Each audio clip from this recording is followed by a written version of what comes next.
ஒரு தரமான ஐடியாவை பார்க்க போகிறோம். ரொட்டவேட்டர் டிராக்டர் வச்சிருக்கக்கூடிய உங்கள் விவசாய நண்பர்களுக்கு இந்த பதிவை ஷேர் பண்ணி விடுங்க. ஏன்னா அவங்களுக்கு தான் இது முக்கியமாக தேவைப்படும். பொதுவாக பிடிஓவையும் ரொட்டவேட்டரையும் ஜாயின் பண்ணக்கூடிய இந்த ஜாயிண்ட் ஷாஃப்ட்டில் அடிக்கடி வீணாக போகக்கூடிய பார்ட் எது அப்படின்னா யூனிவர்சல் கிராஸ் ஜாயிண்ட் பேரிங். இப்போ நான் காட்டுறேன் இல்லையா, இந்த பேரிங் அடிக்கடி வீணாக போகும். இதோட ரேட்டு 900 ரூபா ஆகும். இதை புதுசாக மாற்றியும் கூட ஒரு 2 ஏக்கர் 3 ஏக்கரில் அடிப்படுறதெல்லாம் இருக்குது. இதுக்கு காரணமே என்னன்னா, இந்த ஜாயிண்ட் ஷாஃப்ட்டில் பேரிங்கோட அவுட்ரு கப்பு எவ்வளோ லூஸாக போயிடுச்சு பார்த்தீங்களா.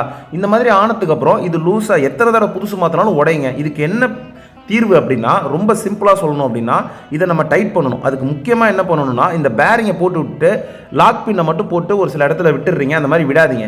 இப்போ நான் சொல்கிற மாதிரி இந்த கப்பு எவ்வளோக்கு எவ்வளோ லூஸாக இருக்கோ அந்த அளவுக்கு லூஸ் வாஷரை முன்னாடியே போட்டு அவுட்ரு டயா, அந்த பேரிங்கோட அவுட்ரு டயாவுக்கு ஏற்ற மாதிரி ஒரு பெரிய வாஷரை வச்சு 4 சைடும் ஆப்போசிட் டாக்கா பண்ணிட்டீங்க அப்படின்னா இந்த பேரிங் அவ்வளோ சீக்கிரத்தில் உடையாதுங்க. இந்த இன்ஃபர்மேஷன் புதுசாக இருக்குது அப்படின்னா மறக்காமல் சேனலை சப்ஸ்கிரைப் பண்ணி ஃபாலோ பண்ணிக்கோங்க. நன்றி.